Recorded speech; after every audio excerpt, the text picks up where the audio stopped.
take this and don't take this personal, okay? You just can't fight, champ. You can't fight. You don't got the heart for this. You're not built for this. And it's not to talk down on you or to talk bad about you. That's just the 100% truth. And a lot of, these days, a lot of times, people, they'll rather deal with you with the filter. They'll rather tell you you're doing good when you're really not.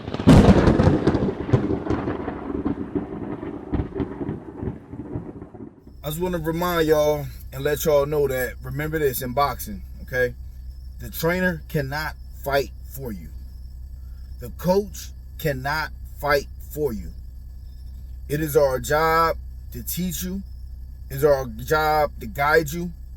It is our job to put you in the best position to win. And that comes to teaching. It comes to training. It comes to coaching in the gym and even outside of the gym. Teaching you on what to eat.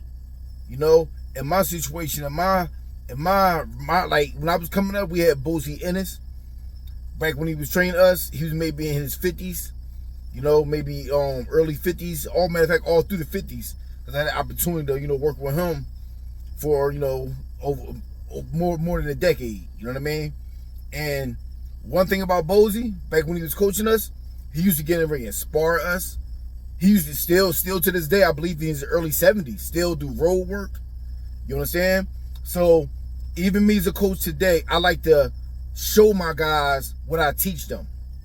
I like to demonstrate, and not only inside the gym, but even as far as getting up in the morning, doing road work, trying to eat right.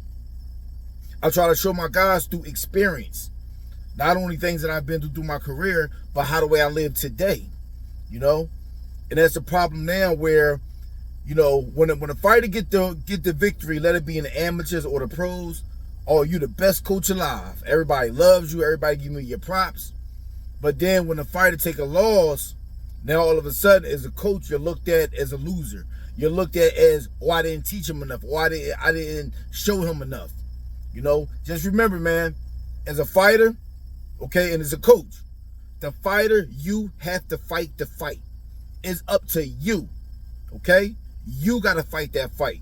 Because when you're inside that ring, it's only going to be you and your opponent, okay? Remember that. It's going to be you versus your opponent. So everything that I taught you, or everything that your coach or your teacher done taught you, you have to put that on display, A lot of guys, a lot of young fighters, they like to get caught up with the pad work. They like to look good hitting the pads when they get their phone, when they record, when they put it on social media. But then when the lights come on, you're not doing nothing that you've been taught in the gym. Me, I put my guys through a lot of drills. I put them through a lot of drills inside the gym. Every day, every sparring session is not a rough and tough sparring session. A good sparring session one day might be where I had one fighter just use a jab the whole round, and the other fighter learn how to catch and slip to get away from a simple jab. The one that's jabbing, keep your range and just work your jab. Don't crowd or clutter your space. Another round, I might have another fighter work on his simple 1-2. His left, his right. Or if he's a southpaw, he might work on his right and his left. Nothing else. No hooks, no body shots. Just simple 1-2s. And the other fighter is working on nothing but defense. Learning how to basic catch and slip the 1-2. And a lot of guys look so good doing it during practice, during drills, during training. But then when the lights come on, they don't do nothing that they're taught. And that goes back to another video that I made a while back, when I asked the question, do you have the heart for this? Do you have the heart of a fighter? You got to understand, man, boxing is a game where you have to learn to be patient. It's going to take time. You're not going to come to the gym in one day and learn everything. You're not even going to learn everything in 1 year. Matter of fact, you're not going to learn everything within 5 years. There are levels. That's why when you first come out as an amateur, you come out your first 10 fights, you are a novice. That matter of fact, even before you do that, sometimes they have development bouts. You know what I mean? Where you're learning basically how to develop your skills. It's not being scored by judges. You know what I'm saying? and you're not being looked at as a winner or a loser. You're basically learning. And then if you get that out the way, now you get an official bout where you're, within the first 10 fights, you fight as a novice fighter. You're not going to fight nobody else with more greater skills or more experience than yourself. Then at the 10th fight, that's when you start matching yourself up with guys more on your level as far as being open class fighter. Guys with more than 10 fights. Now you're qualified to go into national tournaments. You know what I mean? God willing, get to fight in the Olympics and stuff like that. But it's levels to it, man. It's more than just pad work. It's more than just come to the gym thinking you're going to learn everything in one lick. It's not going to happen, And like that, I like to tell all my young guys who really got a mind to fight, I always say, give yourself a 4-year window. Take it 4 years at a time. Of course, we take it one day at a time. But I say, give yourself a 4-year window. And the reason why I say is because just like in any school you go to, once you get to high school, because that's when the real learning starts, at high school. So high school, you got 4 years before graduation. And God willing, you graduate, now you got 4 years in college to study your course. God willing, you pass that, and to get certain degrees after that 4 years in college, then you got to go to another 4 years of school to learn, It's just like athletes, when they first come out of college, they always get a 4-year contract, specifically like in NFL. They get a 4-year contract on that rookie deal over to their 4th year. You understand? Because they want to see the progression. They want to see, are they worth giving them an extension or a max deal? They giving themselves some time. You're not going to come out the gate and just all of a sudden you running things in that sport. It's not going to happen, especially in boxing. That's why you got to learn how to take your time, be patient. Stop coming into this game because your dad wants you to box. Stop doing it because your mom wants you to box. You got to do it because you want to do it. And when you want to do it, you're going to get the best result out of it. Don't ever feel forced to do it because somebody else trying to get you to do it. Because I'm telling you, this game, boxing, is not for everybody. Boxing is not for everybody, man. And me as a coach, man, I'm telling y'all, man, I put a lot of work in with these guys, man. I really do. And not just through training, but through like just the mental work. I try to encourage my guys. I share stories of things that I've been through in my career. I put endless work in with pad work, with drills. I take my guys out for road work. I even take my guys to other gyms, travel sometimes 2-3 hours away, one way, just go to a gym to get some sparring for only 4 rounds. You dig what I'm saying? I put a lot of time and effort in, man. And one thing about being a coach, right, being a teacher, I'm not getting discouraged. And I'm not going to get discouraged. Because like I mentioned earlier in the video, Bozy Ennis. He's another one. He's been in this game since the 70s. And I believe he started really training guys in the 80s. And here making this video now is the end of April of 2025.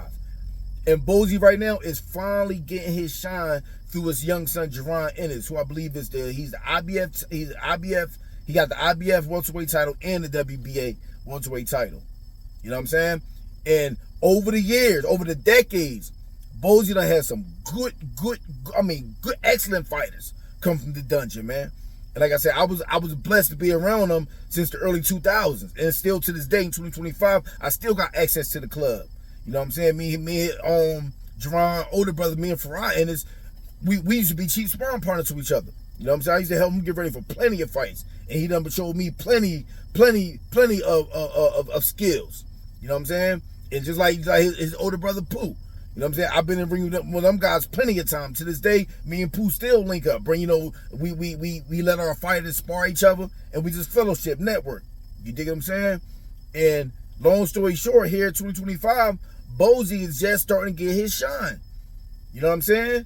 And that let me know as a coach that it does take time. So I'm not just, just talking the talk and just telling the fighter to take his time. No, I'm telling me as a coach, because it's not for everybody. It's not for everybody, man. And so if you really want to do this, you have to lock in and you have to be honest with yourself. Is this what I want to do? Because there's nothing worse than wasting time. I'm telling you. It's nothing worse than wasting time, man. You know, I know I done burnt myself out wasting so much time just in life period coming up with a lot of extracurricular activities I shouldn't have been involved in. And I wasted a lot of time. I blew my boxing career, you know what I'm saying, as an active fighter. You know what I mean? I fumbled a lot of bags financially, you know, relationships. A lot of things I done fumbled and I waste my time because I wasn't completely locked in. But now as an older man, as a mature man, you know, now I know how important time is. I know how to invest now. I know how to, you know, put myself in certain situations where I'm going to get the best outcome. You know, so you don't want to waste time being foolish. You don't want to get involved in this game because you're being forced to, you know, and it's quite honest. All right, listen, if you made it this far in the video, take this and don't take this personal, okay? You just can't fight, champ. You can't fight. You don't got the heart for this. You're not built for this. And it's not to talk down on you or to talk bad about you. That's just the 100% truth. And a lot of, you know, these days, a lot of times, people, you know, they'll rather deal with you with the filter. They'll rather tell you you're doing good when you're really not. They'll rather tell you, oh, you can fight when you really can't. Okay? Now, you might be good at something else. You might be good at, you know, laying pipe. You might be good, I mean, you know, it's 9 to 5, not in the bedroom. So, you know, let me say pause on that. You know what I'm saying? You might be good, you know what I mean, you know, moving furniture or something else other than getting in the ring, risking your health, boxing. It's not for everybody. You know what I mean? So you have to be honest with yourself. If this game is for you, you know what I mean? Hey, let's work. Let's work. I stopped chasing fighters. If a fighter stopped coming to the gym, I might call and check on your health, check on your well-being, see how you doing. But as far as me every day calling you, yo, you doing your road work? Hey, yo, you coming to the gym today? I don't do that at all. I told you. 3 things specifically I don't chase. I don't chase women, okay? I don't chase money, and I don't chase fighters. 3 things that's in my life. I don't chase that. Because if you're being the best you can be for yourself, the right people is going to come to you. If you're a hungry young fighter, the right coach will come to you at the right appointed time. It's all going to come from the grace of God by his mercies, man. So you got to put yourself in the best position to win. And to do that, you got to be honest with yourself and really ask yourself, is this game for me? Am I really built for this? You know, because a lot of days you're not going to feel like going to the gym. A lot of days you're not going to feel like getting up to do your road work. You're just not. You know what I'm saying? But that will in you, that why am I boxing? Why am I here? That's going to make you get up and go put that work in. You know what I'm saying? So you got to be honest with yourself, man. Put yourself in the best position, man. Be honest with yourself. It's like I tell them that my now 15-year-old daughter, I tell her the best way that I can protect her, only if she be honest. So you got to be honest with yourself first. Is this for me? And don't waste your time, because time is something we will not get back. All right? So next video, Team Heat Boxing. Peace.